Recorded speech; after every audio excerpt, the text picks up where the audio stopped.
Hello everyone and welcome back to another video related to clustering. In this one, we are going to start the next chapter of clustering, which is principal component analysis.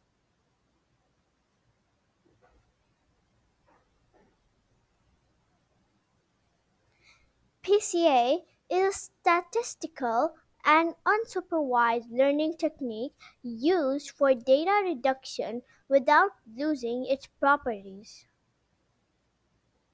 Its main aim is to overcome the dimensionality problem of the dataset, means a dataset having too many columns. The reduction of the dimensionality should be such that when dropping higher dimension, the loss of data is minimum. Principal component analysis. Properties. Properties of principal components are: it is commonly used in machine learning and data science for dimensionality reduction.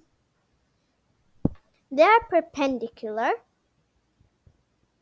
The first PC has the highest variance and the last PC has the least variance. Means you can say the first PC and the second PCA. Important terms, or you can say terminology. Variance. It is used to compute the variation of the data point distributed across the dimensionality graph. Covariance. With covariance, we can estimate the degree to which same components from a couple of sets to a group data. Eigenvalue. An eigenvalue is a value indicating the variance in a particular direction.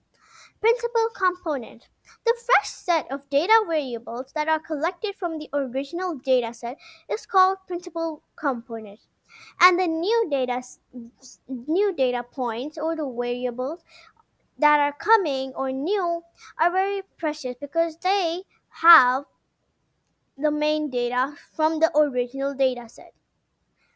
Now we're going to move on to the coding part of this video, which is going to be in the next one. So I'll see you then.